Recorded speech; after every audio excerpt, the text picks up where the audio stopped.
Hey everyone, I'm Lee Jin here along with Nathan Bashez, and this is Means of Creation, a show where we deep dive into the passion economy and the future of work. This show is made by Every, a writers collective focused on business. And recently, we've been writing a lot about platforms and how they exercise outsized control over their participants, whether that's content creators on social media platforms or app developers on Apple and Google or rideshare drivers in the gig economy. And we've been exploring how this can be changed for the better, how platform participants can be made into stakeholders and potentially even shareholders of these businesses, bridging the gap between labor and capital. Our guest today, Jason Prado, is someone who has been on the forefront of that effort. He's currently the head of product for the Drivers Cooperative, which is a driver-owned ride-sharing platform based in New York City. Before this, he had a long career in technology in Silicon Valley and was previously an engineering manager at Facebook. And right now, the Drivers Cooperative is a worker-owned alternative to platforms like Uber and Lyft and give drivers control over all of the decisions and product roadmap of the app itself. So in this conversation today, we'll talk about how he became interested in cooperatives, alternative ways of organizing and structuring companies such that they can better enfranchise workers' voices, and potentially how Web3 could also help to solve these challenges. So Jason, thank you so much for joining us today. Thank you so much. It's really great to be here. In our very first conversation with each other, it just struck me that you were one of the most interesting, independent thinkers that I have ever come across in the tech world. I would love for you to just sort of describe your idea maze for how you got to where you are today, especially since you have a relatively traditional big tech background, having worked at Facebook on all of these different social media products. How did that lead you to where you are today? In a lot of ways, like you said, I have this traditional tech background. I moved to California when I was 18 to go to Stanford and study computer science, like a lot of people who end up in the tech industry. After that, I worked at big companies for the most part, like Microsoft and Google, but had started a startup of my own that was fairly small some time ago. Ended up at Facebook, which was a place I really enjoyed working for a good 7.5 years or so. However, over the 7 or 8 years I worked there, I changed and the company changed and the world changed quite a bit. I started there, I think, in 2012, and then the 2016 election happened, and a lot of things seemed to change very quickly for me, at least. That culminated me leaving at 2020 to go find something else to do. So I guess what really changed there was after the election, I came to realize that I'd maybe had some ideas that were wrong or that had led me astray. Uh, After graduating from college and being the first person in my family to graduate from college and go directly into a professional career, I really thought that the Californians had it all figured out, that Silicon Valley had the right ideas about everything. And it was just a matter of these really brilliant thinkers scaling their solutions to the whole world, and Google was going to save the world through giving everyone access to the world's information. So I bought it as much as anyone in Silicon Valley really does. And then, but I guess I always knew that there was maybe something not fully right, like living in San Francisco, walking outside and seeing the problems on the street in San Francisco with massive wealth inequality and the homelessness problems here. I thought maybe there was something not perfect, but still mostly things were getting better all the time, and really bought what's known as the Californian ideology. The election changed that for me, for sure. I kind of woke up the next day and everyone was saying, oh, there's a fascist in the White House. We better start doing this resistance thing. And I took that fairly seriously. I thought, maybe things are pretty wrong in this country. And then just a few weeks later, I, look in the newspaper and there's a photo of my boss, Mark Zuckerberg, and Sheryl Sandberg are sitting there with the other tech CEOs having this nice meeting with Trump. So either, he's a fascist and this is a threat to democracy, or he's a business partner that we can negotiate with, but it doesn't seem like both of those can be true. Mm-hmm. So that started this idea that maybe we have different interests. Maybe what the CEO wants and what's good for them is different than what's good for me, who's just a worker. Yeah. So that really set me down this path to start to understand that led to understanding, in a class society, people have different interests based on their position in society, and mine are probably pretty different than these CEOs. And that led me into the labor movement. I started meeting with other tech workers who were kind of going through the same phase shift in 2016 and 2017. So we started learning about the history of the labor movement in America and the potential for labor and labor organizing to affect political change. So we did a lot of education and reading groups to learn about this tradition that, you know, it turns out we were a part of and didn't even really know about. So we'd meet at a union hall at Unite here in San Francisco. So we got to know some union organizers through that process. And one day, a few months into this, a union organizer pulled me aside and said, you know, we organize hospitality workers and service industry workers. We're setting our sights on the tech industry, where thousands and thousands of service industry workers work. In fact, most people on a tech campus, of course, are not engineers. Most of them aren't even employees at this point. This union was organizing cafeteria workers at Facebook, but the campaign was underground at that point. But they asked for my support as a full-time employee. So I jumped on that campaign and learned a lot about labor organizing. It was such a good education over the year and a half I was involved with that campaign. As it went from this underground campaign to build a committee to organize these 600 workers to going public and winning a majority, then winning a contract, winning a really industry-defining contract. So basically, the cafeteria workers at Facebook, like the service workers on any tech campus, aren't actually employees. They're employees of this like kind of fake HR front group that serves their corporate clients. But they don't have access to the cool benefits you always read about in tech. They don't even really have health insurance usually.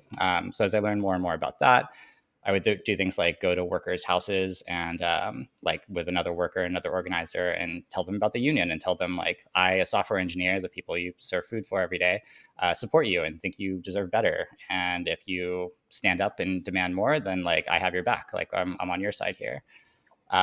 In doing that, I also organized other full-time workers like me to do solidarity work. And that looked like sitting down to roundtables with other kinds of workers and just like hearing each other's stories and making it really clear that if it came down to, say, like the worst case, like service workers walk out on a strike, like full-time workers like me aren't going to be mad at the service workers because we don't have lunch. We're going to be mad at the bosses for not paying them enough. Right. So yeah, I started to understand how much I had more in common with the people who serve lunch every day than I did with the people who sat down with Trump.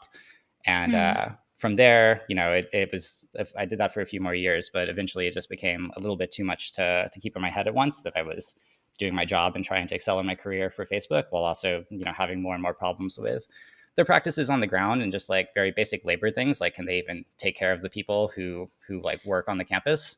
And then scaling that up to, can they solve the global challenges for the problems we've caused of misinformation and, being this very powerful platform in a modern democracy and all the complexity that entails. So I eventually decided to leave in 2020. That's such a whirlwind story, and it leaves me with a bajillion questions. Let's see where to start. Okay, I first want to probe into the fact that you said that you felt like you had more in common with the people who served you lunch than the owners of the platform, which is a really interesting statement to make, because I think in the tech world, one would be easily led to believe that like tech as an industry is probably on the forefront of uniting labor and capital because of the granting of employee stock options and making every employee kind of like an owner of what they're building. Do you think that's insufficient? Or yeah, I want to explore that a bit more, because I think the roots of the employee stock option plan and that whole notion was to decrease the probability of workers unionizing and organizing together because they would feel like they had skin in the game. Totally. And I don't think that's like a complete facade. I don't think that's a malicious trick to like trick workers into not understanding their class interests, but I do think it's quite insufficient. Even the most, like I really liked working at Facebook compared to anywhere else because it felt the least hierarchical of any place I'd worked. It felt like the intelligence and a lot of the power actually did rest at the leaves of the organization. However, there are just really hard limits on that, right? And anyone who cares deeply about product and product design will have run into these before. at Facebook, it's really easy to add another red alert icon to a feature in the app to get people to click on it. And then once you've done that, like, you have these metrics, and your metrics have been boosted, and the product experience has maybe been degraded a little bit, but the metrics say it's good, so you can't unship it. That kind of decision making is happening all the time, where like the user experience, or like kind of the how much good we do in the world, is being weighed against well, is this good for the metrics that we've decided best approximate the bottom line. And so I think you're always going to be limited by the structural issues, and the structural issues are that it's a for-profit company that needs to make more billions this year than it did last year. Right. And you can fight that some at the edges, but and you can do good work while doing that. You can add value to people's lives, but at the end of the day, it's run by those people in the room with Trump, not the users. And the users have the only voice they have is through this like design process, which I've written a bit about, where instead of democracy, instead of empowerment for users and normal people, we have teams of researchers that do a great job of understanding what is good for a user and what they want, and then bring that to product organizations that then balance that against the needs of the business. And that's the way that these platforms do add a lot of value and do this interesting work for the world. But then the limit of that is, well, if it ends up being bad for the bottom line, or any of these metrics that approximate the bottom line, it's not going to fly. And there's nothing all the workers together don't own enough shares to vote differently there, even if we did organize as shareholders instead of workers. But what workers do have that is kind of uniquely valuable is their labor. There's another thing that you brought up in your story, which I would love to ask you about as well, which is the history of the labor movement, which is a topic that I'm obsessed with and fascinates me as well. I think the history of the labor movement and how workers have made a lot of progress in getting more rights for themselves has been through collective action and bargaining and organizing together. However, in today's platform world, in which work is mediated by a platform and workers are fragmented, atomized, disconnected from each other, unable to actually coordinate and to be able to communicate with each other, let alone they might not even know who the other workers are on the platform.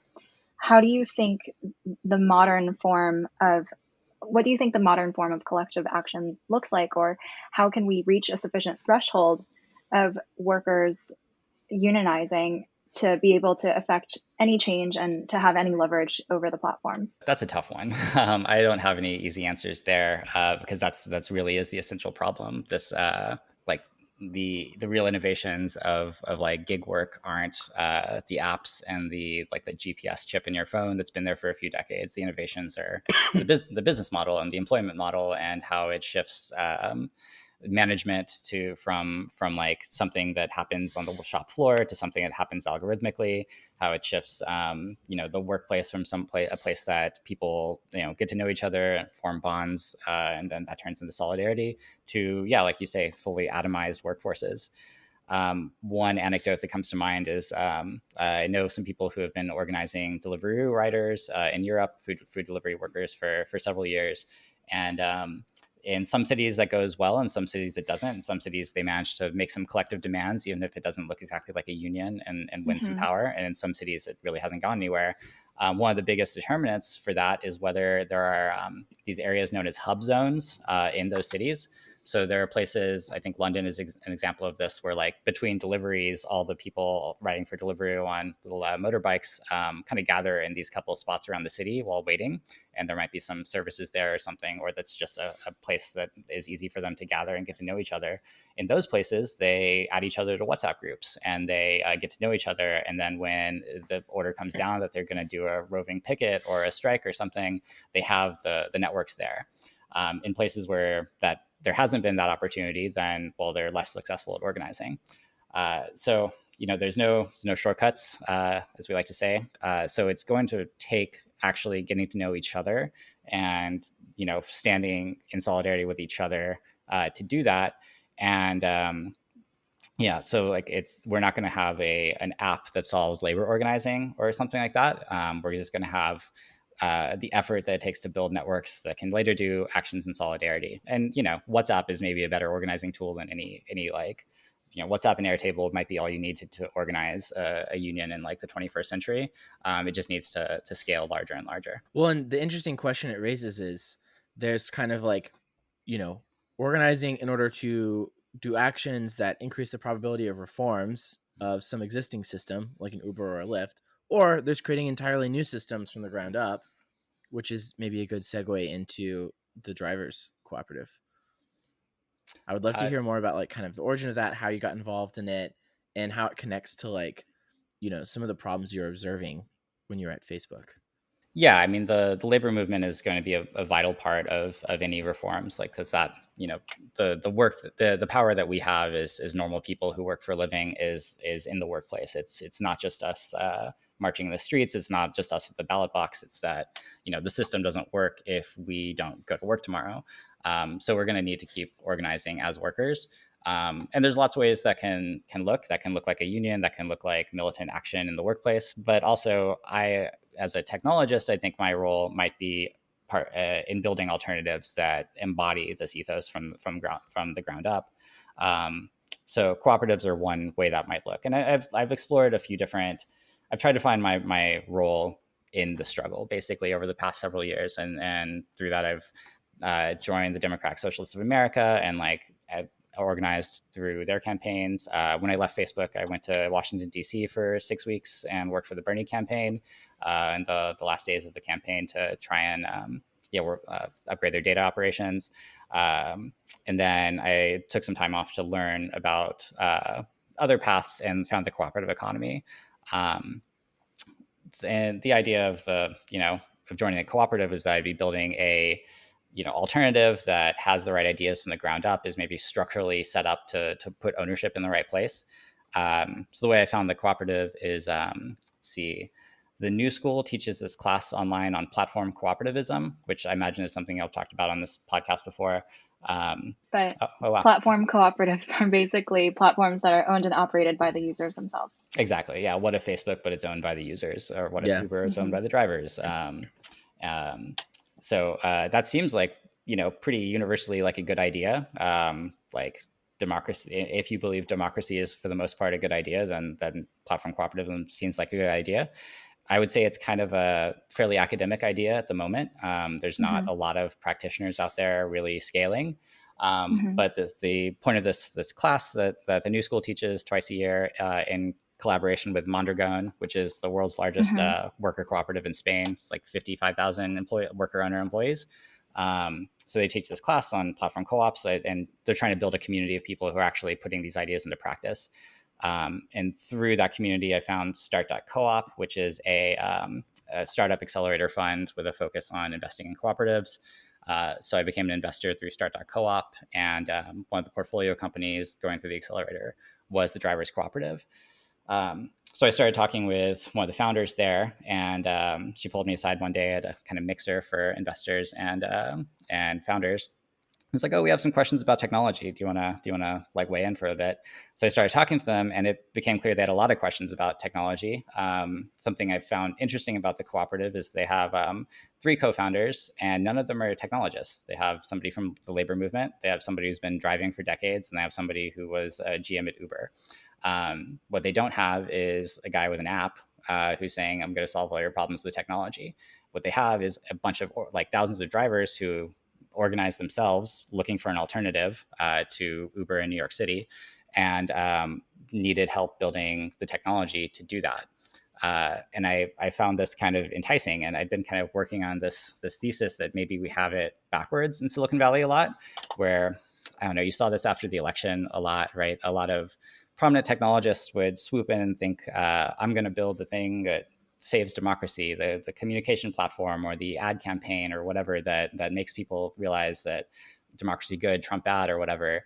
And they got bored after a few months, and now they haven't really amounted to much, I would say, because it was really like, you would never do that with a business, right? You would never think like, I'm just going to swoop in, solve this business problem. I don't need to get really, really immersed in it. I'm just kind of so smart and my tech is so good that I'm just going to solve the problems. Like no one would take you seriously if you did that. But for some reason, in like impact or whatever, that is like the norm.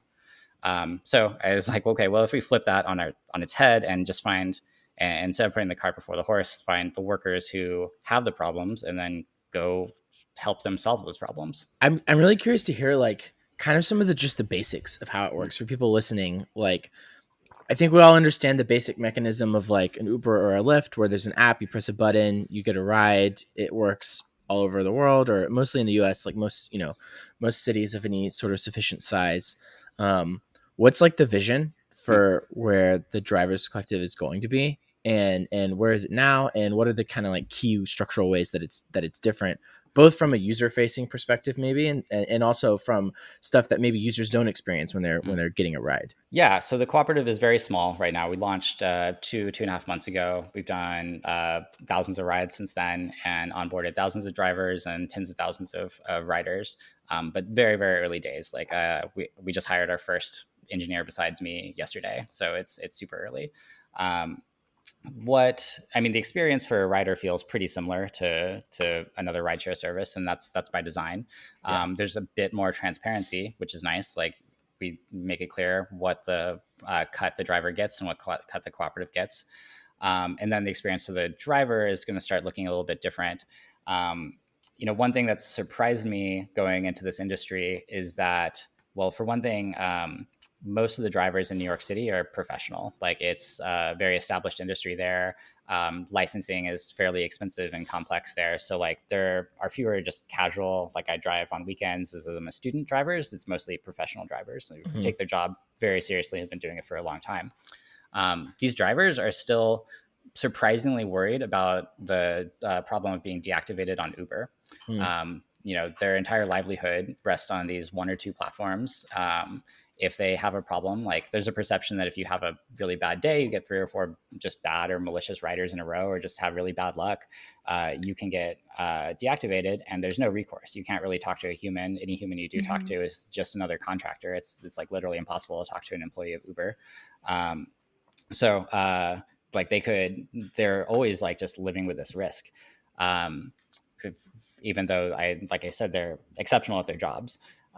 So one, big difference for us is all of our policies are set by a driver board, and that's a board of volunteers and people elected from the driver base to set policies like pricing and how we deal with issues that come up operating the platform. So drivers can like volunteer for these boards. We have other boards like the product committee where they check in on our roadmap and help weigh in on product decisions because they're the users of the platform. As well as the actual board of directors is elected from the owners, who are the membership, which is mostly drivers. So there's just a lot more self-governance involved in the cooperative than the complete lack of governance in like one of the gig platforms. What about the economics, Jason? Because I think a lot of people believe that cooperatives just aren't as profitable or like are unable to sustain themselves to the same extent as like a venture-backed or a traditional corporation. Can you talk through the economics of the drivers co-op and whether there's any take rate and how that intersects with the idea that it's owned by the drivers? So of every ride, 15% goes to the cooperative and 85% passes through to the drivers after things like stripe fees and tolls. So with that 15%, we pay the staff, we operate the cooperative, work on marketing and growth.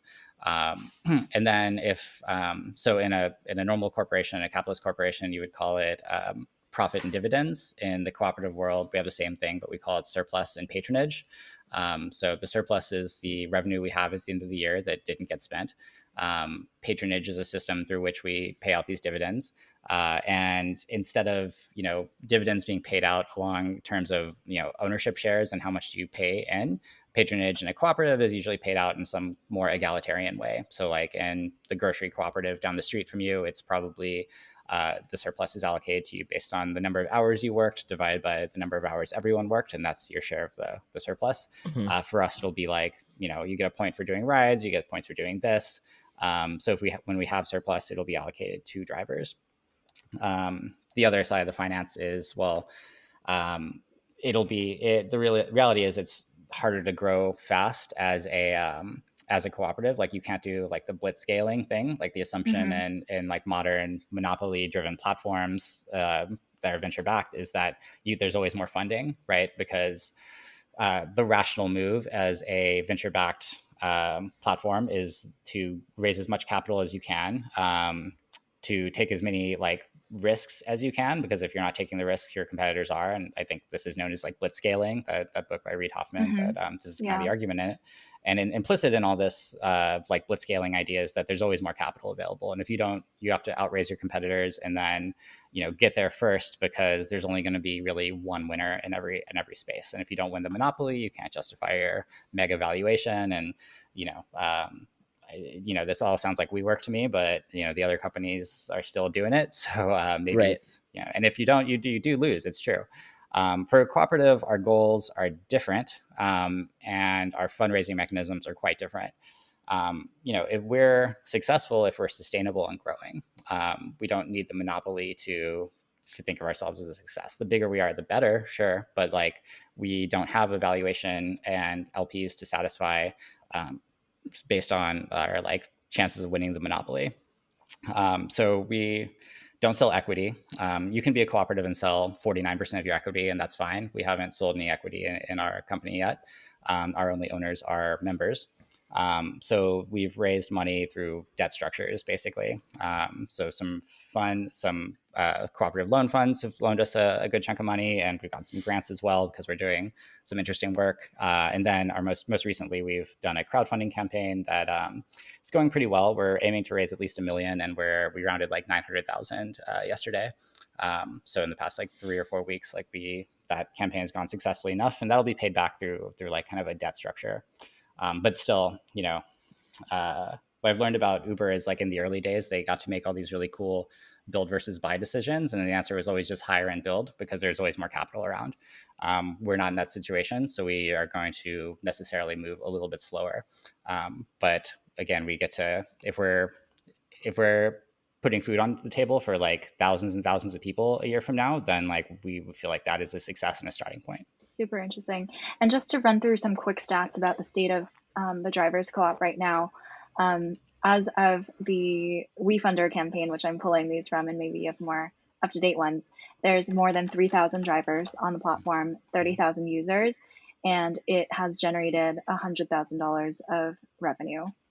Is that correct, Jason? That's right. Yeah, we're probably past 3,500 drivers now. It said 2,000 trips completed then. We're closer to 3,500 or 4,000 now. And we continue to do work with like B2B clients. So like Alexandria Ocasio-Cortez hired us to help with Get Out the Vote.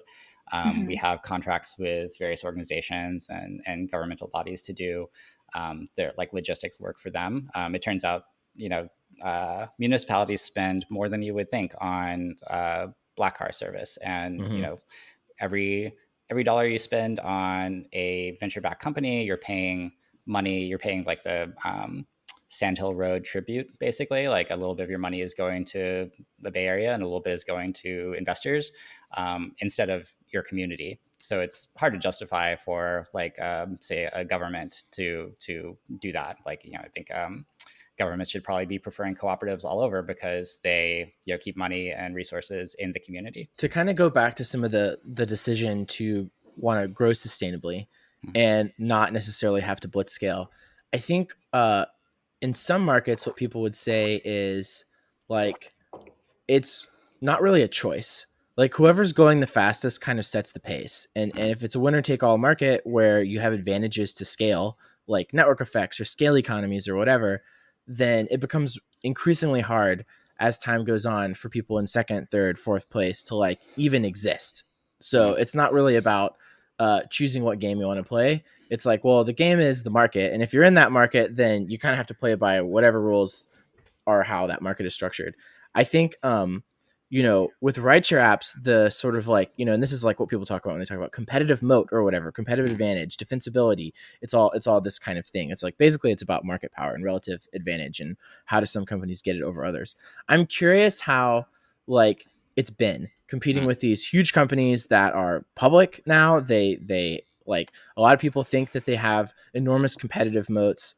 I think specifically for like sort of rideshare apps, they have probably a lot less moat than it seems, is my guess. And I think it's probably easier to start something kind of structured like this. Like it would be easier to do a cooperative version of Uber than it would be to do a cooperative version of Facebook, is my guess.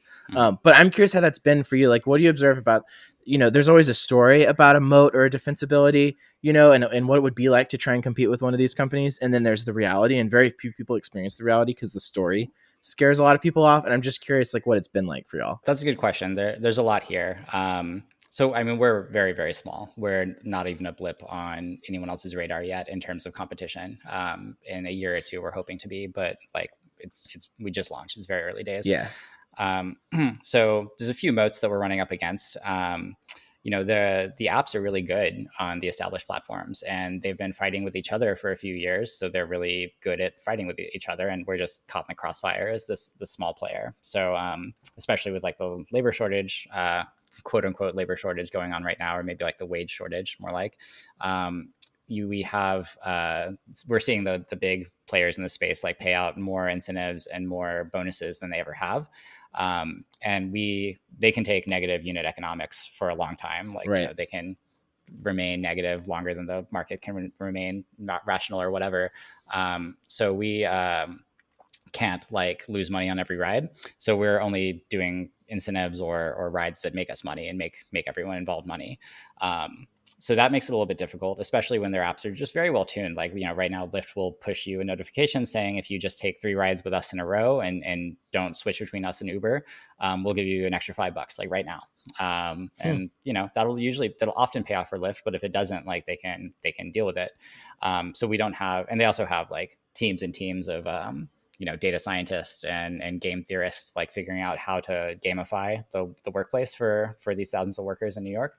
And we obviously don't have that. And it's not clear we want to, right? If we take it to the driver board, like, hey, here's some ways that we're not tricking you, but we're not tricking you. Like, drivers aren't necessarily gonna vote for that. So we're playing a different game here. Yeah. You're absolutely right that the structure of the market, the structure of like what people will pay for what services is kind of guiding the structure of the companies that participate in the market. And speaking as a socialist, like I have no illusions that cooperatives are going to end capitalism. Like that's not how this goes. Our goal here is to present an alternative and show that it works and it scales. And it's going to take a larger movement and action to actually change the playing field itself. And right.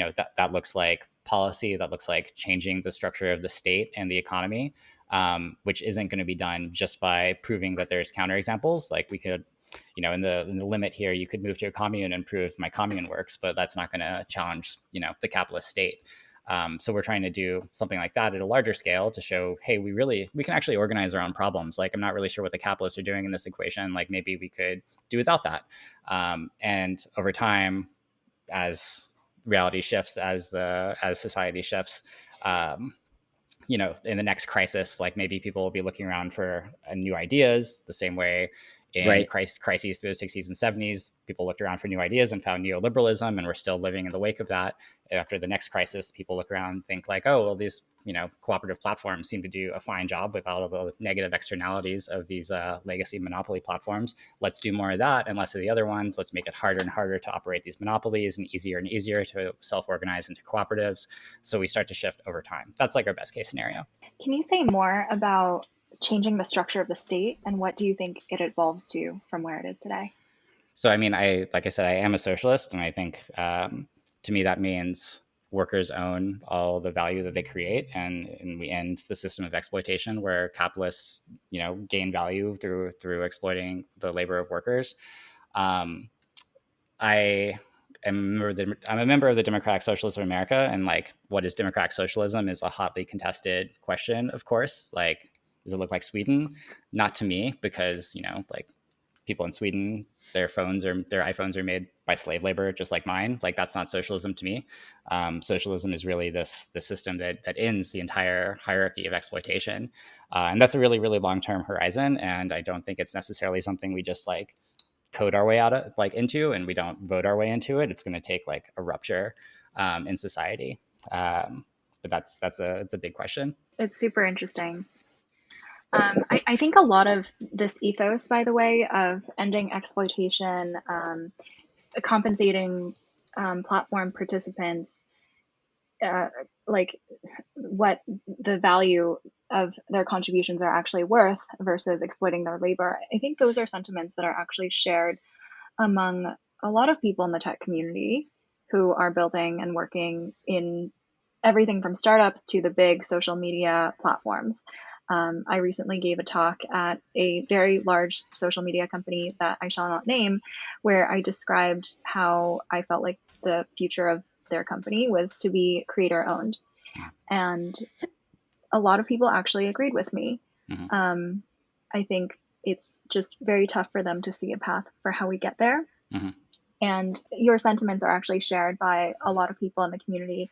And I think specifically within crypto and Web3, I think a lot of the primitives that have been introduced in that ecosystem actually support the vision and goals that you're outlining, where contributors are compensated proportional to the value that they contribute. Kind of like that Marx quote of to each according to his contribution. From each according to his ability to each according to his contribution. Like that is basically the way that like DAOs and token distributions work for a lot of these crypto native projects. So I think like broadly we're moving in that direction. And it's interesting to see this kind of sentiment arising from so many different camps. I mean, Adam Smith was against landlordism also, where we all have this idea that of what justice means, and we're just like coming at it from slightly different angles. Yeah, and I do want to speak to like what socialism means in the milieu I'm familiar with. I think there's a lot of idea that socialism is, you know, when the government does stuff. Socialism is like free healthcare. Socialism is when no iPhone or authoritarianism or whatever. I think these are all kind of lacking. To me, the core of it is democracy and an end to exploitation. So there are people in this world who labor and are paid some fraction of the value of their labor, and those people are workers. And there are some people who own stuff and are paid based on other people's labor, and it's not super clear to me why they get this value. But in our society, like not only do they get this value, but they hold the most powerful positions in society. Right. They control the structure of the state and all industry and production. So that's the like laser focus when I talk about socialism. It's just workers get everything they create, all the value they create, and we decide, you know, things that are shared. We decide what to do with them democratically. So your workplace is governed democratically. It's interesting that you say end to exploitation. I often talk about my goals as an investor as kind of the opposite, like basically the same coin, but the opposite side of that coin, where I talk about supporting the idea of freedom and supporting consent. Like platform participants should have freedom and they should be consenting to all of the decisions that are made by the platform. And so if we exist in a world in which creators are exercising freedom and they have consent, like what does that look like? What does a platform that's built with those principles in mind look like? Because today I don't think we are there. Like creators are not free and they're not consenting. Like unilaterally made decisions are imposed upon them, just like in the ride sharing world, unilaterally made decisions by these gig platforms are imposed upon the ride share workers. The way those decisions get imposed, the mechanism to me is really interesting, because I think there's this huge, people think of it like sort of black and white, like there's exploitation or there's freedom, but there's actually everything is somewhere in the middle, where you have options, and some options are better and some options are worse. And oftentimes you take an option that's better in some ways, but like bad in a lot of ways, and there's no other option that could be better. So like, for instance, a driver, it's kind of, you know, there's a lot of people who choose to drive for Uber and Lyft. Presumably people are, you know, reasonably rational. They understand what's best for them. They know what they want. It doesn't mean that everything about the terms that Uber and Lyft offer to those drivers are good and that they like. It's just that that's literally the option that's available, or some other type of job that, you know, they're presumably aware of, but they just don't choose for whatever reason. And it's really like to me, it kind of comes back to the power thing of like, who needs what? Who needs to conform to what in order to, like, who gets to set the terms of the deal? And in each transaction or each sort of like negotiation or contract that gets created between as a user of Twitter or Facebook or as a driver on a platform, or even just between two like people who decide to start a new business together, there's always some kind of like basically just balance of power. And it's based on resources, it's based on narratives and perceptions. And it's certainly not fair because we're inherit the world as it used to be. And as it used to be is like white dudes like me, like owning a ton of stuff and using that resources to continue owning a ton of stuff. And it's fascinating how I think even the most sort of like diehard capitalist listeners will appreciate that there can be market failures where there's monopolies and people don't have any good options. And that if you want capitalism to work as a system to actually create freedom for people, which is sort of like the ideal that a lot of the most pro-capitalist people will espouse, is like this freedom of getting to choose or whatever. It's like, well, there's no choice at all really when there's these like monopolistic platforms, which by the way, I think are basically natural monopolies, like the interstate highway system or like the railroads, or like there's a lot of systems in society that do have this natural monopolistic property. And then the tough question is, how do you manage it basically? And I think I love the idea of basically starting new prototype ways of managing it. Recognizing that it's really hard to compete, but that maybe there's other types of actions that could help that in the future get more scale. Yeah. And by the way, Adam Smith also railed against monopolies, right, in terms of how they distorted the market and enabled the capital owners to exploit labor and workers and have more leverage over them. And it's also interesting to note that I think the goal of a lot of VCs and tech industry thinkers is like they're trying to fund monopolies. They're trying to find companies that will become monopolies. And so, yeah, I'm not entirely sure. Like, I would love to pose this question to you, Jason, actually, which is how can people working within the system of technology and Silicon Valley today, how can they help? Like, what should they do? What actions should they take in order to support a fairer world? Yeah, those are great questions, and I agree. Like the dominant theme in technology today is go get that monopoly, and you can make a lot of money being a contrarian who writes a book saying monopolies are good, actually. And competition is for losers. And there's an idea that like maybe a cooperative has to move slowly because it's about consensus. And like, your local grocery cooperative run by anarchists or whatever, like they sit down and they come to consensus about a decision among the 24 people that work there. And I'm sure that works great. And that's going to, scale to that level. What's going to scale to tens of thousands of workers and then millions of workers is going to look very different. And like, I'm not against hierarchy as an abstract concept. I'm into consensual hierarchies, like you said, Lee. So, we're going, at the Drivers Cooperative, we elect a board and the board hires a staff. That's the different, it feels day to day, it feels like work because it's a job, and that's how labor is organized on this planet. The difference is that you're electing your leaders rather than having them elected by shareholders who just show up to vote for their interests every year. So it's not everyone gets their way all the time because that's life. We just have like consensual practices built in because that's how democracy is implemented as a practice.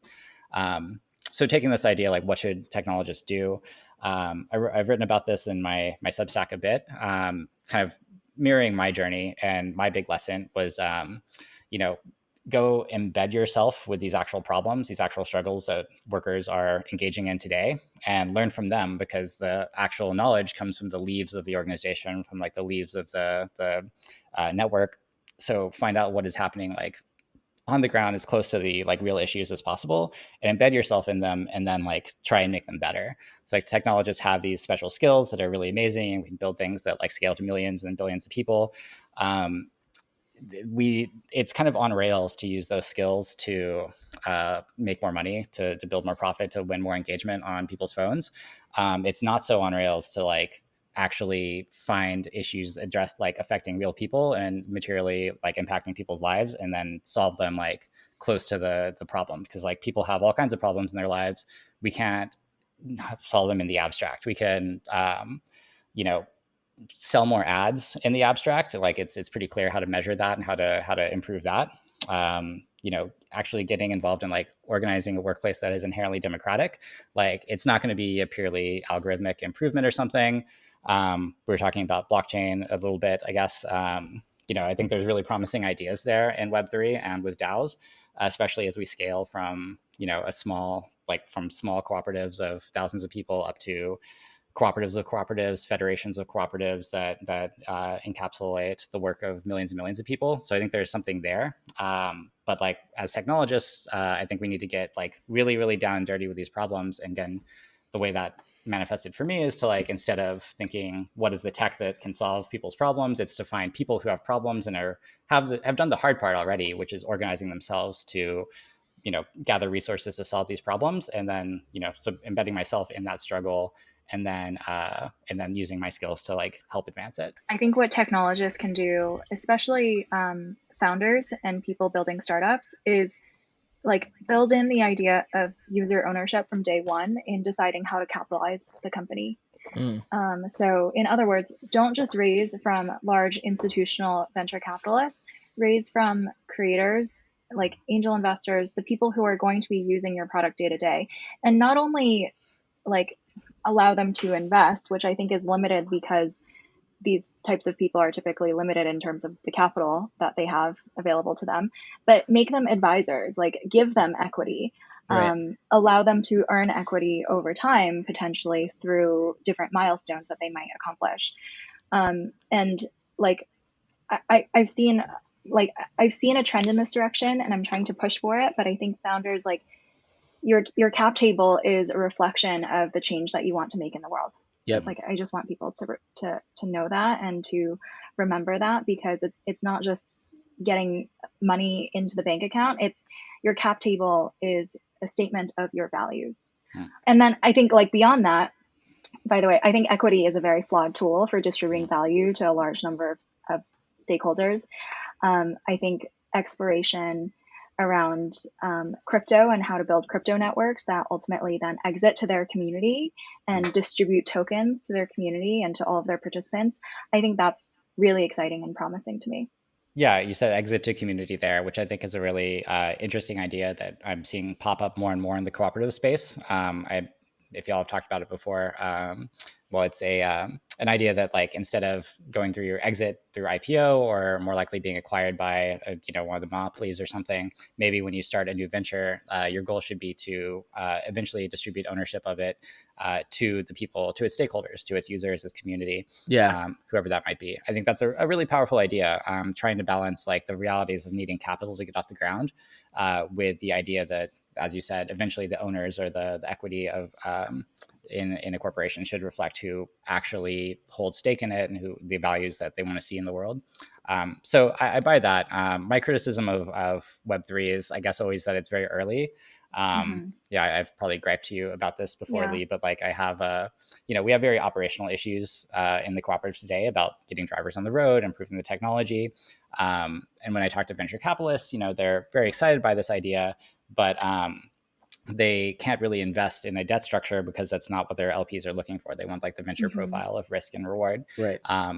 But they're able to speculate on DAOs because DAOs are kind of new and shiny enough that it's not totally clear like where they sit between debt and equity and ownership and whatnot. I was about to say, it's interesting how fast they can get flexible when it comes to something like investing in a crypto token versus investing in a collective, but maybe that's a discussion for another day. Totally, because there is this possibility of speculation and massive reward there, even if it's like super not understood. Right. Yeah, so it's something I'm definitely fascinated by, but I am like, it's not yet something that's in the hands of like regular people. I would love like if 4 years from now, like in our app, there's a little Web3 client, like a little micro MetaMask running that lets you, vote your tokens or something. That would be super cool. It's just hard to be the first end user token experience when like most of the users of like Web3 stuff right now they're like still very early on the early adopter curve. Yeah, absolutely. I think for sure it's always good to remember who, like at what stage of technology adoption we're in. And I do acknowledge that I think a lot of the Web3 tools are too early and not intuitive to be used by the types of workers who would be driving for instance, a rideshare platform or working on a gig platform. And I definitely want to encourage the founders who are listening to this, because we have a lot of builders and operators in our audience, to remember like the kind of world impact that they can have when they decide what they want to work on. We can build lots of products that make our lives incrementally better in Silicon Valley, or we can do something that's really going to impact the ability for millions of people around the world to have a livelihood at all. And so, yeah, I hope people make advances in making the tools a lot easier to use and simple enough such that anyone, even an immigrant with limited English skills or technology skills, can use them. Yeah, it's not revolutionary unless it's for everyone. Jason, do you have any book recommendations or like resources that you found particularly enlightening and illuminating as you've sort of navigated this new territory of cooperatives, socialism, the ideas of like the history of the labor movement and how workers can have leverage? Like, are there particularly great books or podcasts or anything that you would recommend for people who want to explore these topics further? So this has been a big change in my life over the past 5 years, as I've gone from being kind of a believer to some degree in the capitalist hegemony to pretty much a full-time critic of it.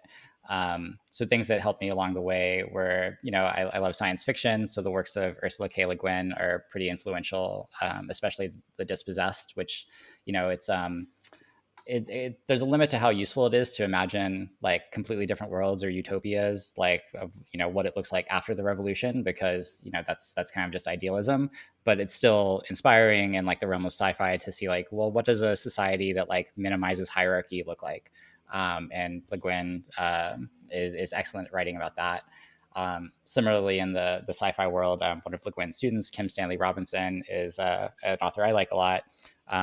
His new book, Ministry for the Future, is a more hopeful than most portrayal of what climate collapse looks like and what the masses can do about it.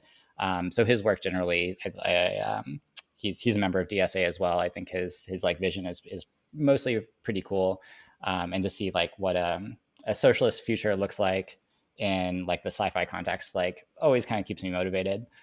There've been a few things that I've read that helped me just understand like to place technology in the development of society historically, I guess.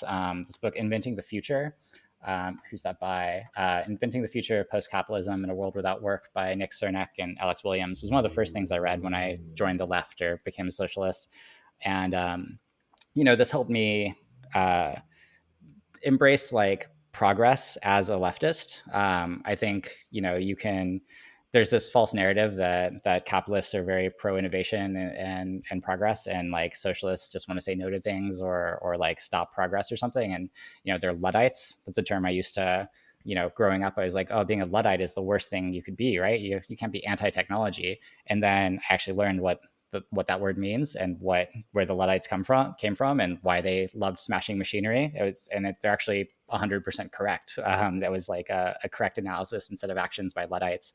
Anyway, finding communities on the left that embrace technology and progress has been super helpful to me. What was the Luddite story? Yeah. So, these people who worked, I think, in a mill, the owner of the mill, some guy who just had recently decided he owned it. Basically, over the past few centuries, it went from being a community thing to like somebody owns it and other people labor for it and get told what to do by a boss.